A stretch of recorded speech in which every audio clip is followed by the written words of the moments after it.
반갑습니다. 미풍입니다. 구독과 좋아요 부탁드리도록 하겠습니다. 아파트 패닉 바잉 20, 30대가 절망하는 이유.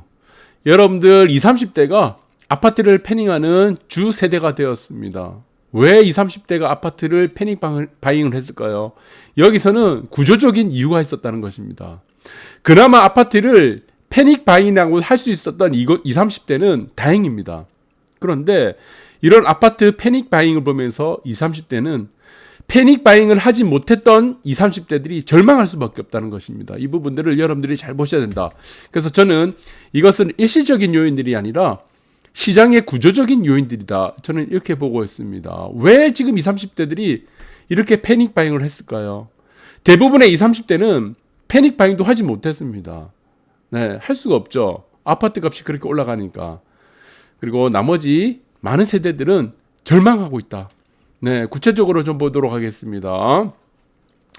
꺾일 줄 모르는 집값. 전국 아파트가 3.3제곱미터당 평당 매매가가 2천만 원을 돌파를 했다고 합니다. 충격적인 소식이 아닐 수 없다. 왜 2천만 원을 돌파됐습니까? 이거 다 구조적인 이유입니다. 어떤 구조적인 이유입니까? 그것이 연결되는 것이 2030 세대들의 아파트 패닉 바잉과 연결되고 있다. 이렇게 보시면 될 것 같아요. 매매는 줄고 증여는 늘죠. 네, 공동주택 거래 회전율이 2년 만에 최저입니다.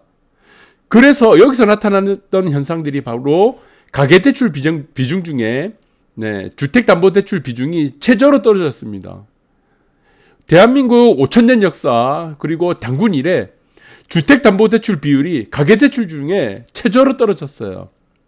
그러니까 정부에서 말하는 아파트 값이 올라간 이유가 주택담보대출하고는 전혀 거리가 멀다는 그 이유가 됩니다.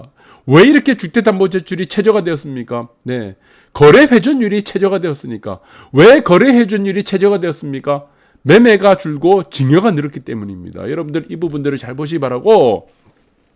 자, 그래서 주택담보대출을 많이 받았기 때문에 아파트가 올라갔다는 이 국민 탓. 대표적인 국민 탓이죠. 아파트가 올라가는 것이 사실은 정책이 실패에 따른 효과들 때문인데 이것을 전부 다 누구에게 탓을 넘겼습니까? 원인을 국민들한테 넘겨버렸죠. 어떻게 국민들한테 넘겨버렸습니까? 국민들이 아파트 담보대출을 많이 받아서 아파트 값이 올라갔다고 생각하는 것입니다. 아니죠, 전혀. 수치는 정반대로 나타났습니다. 그래서 이 주택담보대출을 규제를 하기 위해서 금리 인상을 시켰습니다. 그런데 이 금리 인상은 아이러니하게 다른 사람들에게 피해를 보고 있습니다. 네, 다 똑같습니다. 노동자들을 위하는 정책을 하면은 노동자들이 피해를 입고 똑같죠. 기업들을 규제를 하기 시작하면은 노동자들이 피해를 입습니다. 네, 그래서 여러분들이 이 부분들을 잘 보셔야 되는데 이 금리 인상발은 엉뚱하게도 2030 세대들에게 가장 타격을 받다. 그리고 2030 세대들 중에서 어떤 사람들입니까? 저소득층. 저소득층은 20%에서 4배에 달하고 그래서 B2가 이 현상들이 특히 저소득층의 2030 세대들에게 피해를 입히고 되고 그리고 또 하나 있습니다. 저소득층. 네, 금융부채 3대 내관이라 해서 그리고 자영업자들. 그러니까 2030 세대들과 저소득층과 자영업자들이 여기서 보시면은 금융부채 3대 내관이라고 하는 거 지금 나와 있죠. 이 말이 무엇입니까? 2030 저소득층 자영업자들이 빚을 가장 많이 졌다는 겁니다. 빚. 이 사람들이 빚을 가장 많이 진 이유가 있겠죠. 네.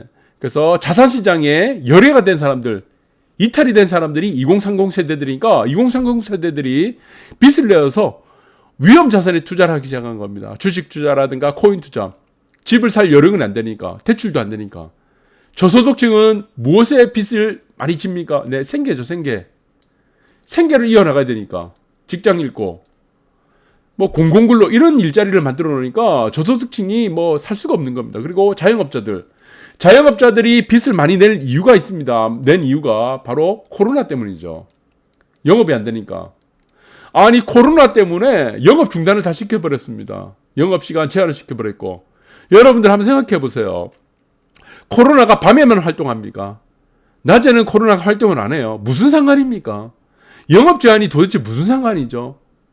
낮에는 문 열어놓고 장사를 하게 되면 코로나 걸리고 안 걸리고 밤에 문 열어놓으면 장사하면 코로나 걸립니까? 말이 안 된다는 겁니다. 그래서 저는 이렇게 생각합니다. 지금 모든 정책들, 금리 인상발 이런 모든 정책들도 뭐 대출 중단 이런 부분 마찬가지고 저는 2030 저소득층 그리고 자영업자들에게 가장 피해를 주는 정책들이다. 그렇게 읽어보고 있습니다. 그리고 빚으로 버텨왔던 자영업자들이 가계 대출 증가 속도가 가계의 2배입니다. 네. 가장 많이 지금 대출을 차지하는 게 사실 자영업자입니다. 이 자영업자들이 왜 대출을 받을 수밖에 없습니까? 영업시간 제한이죠. 영업시간 단축. 이것 때문입니다. 아무 상관이 없잖아요. 낮에만 코로나가 안 다니고 밤에만 코로나가 다닌다는 이 말이 안 되는 논리를 가지고 지금 계속적으로 압박을 가하고 있다. 이게 정책 탓이라고 볼 수밖에 없습니다. 정책 탓.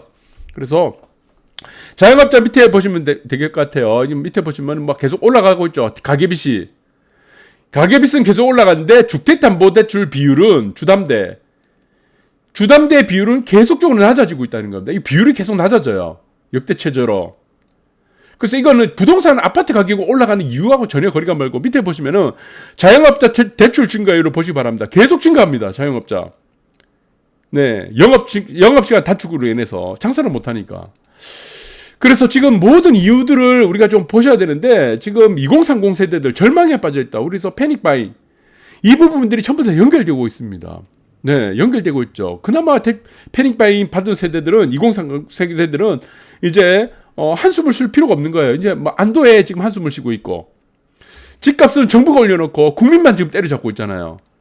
국민 탓, 네, 남 탓. 네. 집값은 누가 올려놨습니까? 집값은 누가 올려놨죠? 여러분들 한번 생각해 보세요. 그래서 국책연구기관이 이제는 도발을 하기 시작했습니다. 대표적인 레임덕이라 보고 있습니다. 레임덕.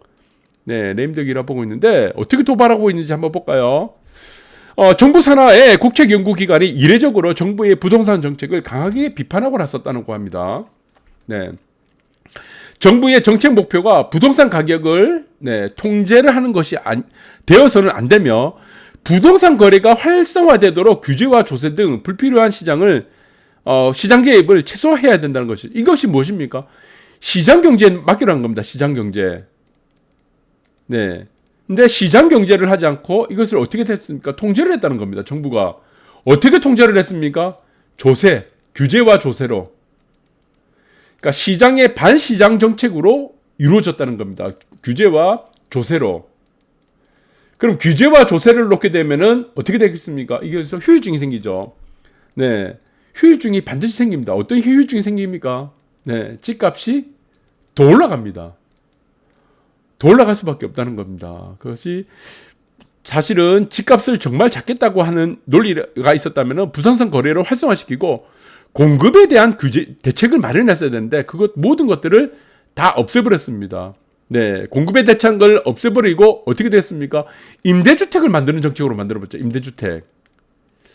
네, 그 부분에서 가장 큰 문제가 되었다 이렇게 보시면 되고 여기서 이렇게 주장을 담아내고 있는 국책기관들이 어디입니까? 국토연구원, 한국주택금융공사, 주택금융연구원들이 협력해서 작성을 했다고 합니다. 그러니까 여기서 비판하고 나섰다는 거죠. 비판.